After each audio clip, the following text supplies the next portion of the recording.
இன்றைக்கு சமுதாயத்திலே இந்த விவகாரத்தில் மக்கள் பெரிய அளவு கேலஸாகவே இருக்கிறார்கள். சோசியல் மீடியாக்களுடைய வளர்ச்சிக்கு பின்னால் மனிதனுடைய மானங்கள் பந்தாடப்படுகின்ற, மனிதனுடைய மானங்கள் சந்திக்கு கொண்டு வரப்படுகின்ற நிலைமைகள் இருக்கின்றன. ஒருவர் நரகம் செல்வதற்கு பெரிய அளவு பாவம் செய்ய வேண்டிய அவசியம் இல்லை.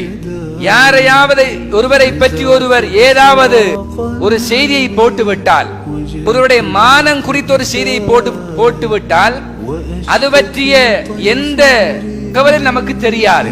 அது உண்மையா பொய்யா, அது பற்றிய எந்த விவரங்களும் தெரியாது. நாம லேசா நமது குரூப்பிலே உள்ளவர், நமது ஃப்ரெண்டாக இருக்கக்கூடியவர் இந்த மெசேஜை போட்ட உடனே நாம அதுல 3 ஆப்ஷன் தந்திருப்பாங்க: லைக், ஷேர், கமெண்ட்ஸ். இதுல ஒரு லைக்க கொடுப்பாரு, தன்னுடைய கையில ஒரு லைக்க கொடுப்பாரு. இந்த லைக் ஒன்றும் போதும் இவர் நரகம் நுழைவதற்கு. இது மார்க்கத்தின் நிலைப்பாடு. அந்த நாளை மறுமையில் இப்படி இந்த சோசியல் மீடியாக்களினூடாக மனம் இழக்கப்பட்ட மனிதன் நாளை மறுமையில் வருவான். அதற்கு காரணகர்த்தாவாக இருந்தாரோ அவரை அல்லாஹ்விடத்திலே வழக்காடுவான். இவருக்கு யாரெல்லாம் பக்கபலமாக இதற்கு சாதகமான கொமெண்ட்ஸ்களை, இதத்தை பரப்பின் நோக்கத்தில் ஷேர் செய்தவர்கள், இவற்றை ஆதரிக்கின்ற வடிவத்தில் லைக் செய்தவர்கள், இவர்கள் அனைவரும் அந்த மனிதனுடைய மானத்தில் விளையாடியவர்கள் என்ற குற்றத்தில் அவர்கள் பிடிக்கப்படுவார்கள். யோசிச்சு பாருங்க, சின்னொரு விஷயம்தான், உணரப்படாத குற்றங்களாக இது நிறைய நடைபெற்றுக் கொண்டிருக்கின்றன.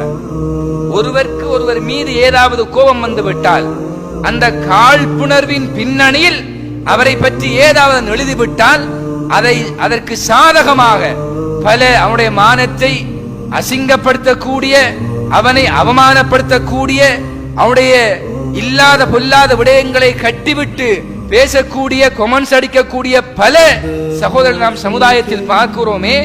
அல்லாஹ்வுடைய தூதர் என்ன சொன்னாங்க? மௌத்தாரத்துக்கு முன்னால இப்படி மனித மானங்களில் விளையாடி இருந்தால், வாய் போட்டு பேசி இருந்தால், அது தொடர்பாக ஏதாவது நடவடிக்கையில ஈடுபட்டிருந்தால், மறுமை வருவதற்கு முன்னால் உரிய நபரை கூப்பிட்டு மன்னிப்பு தேடிக்க.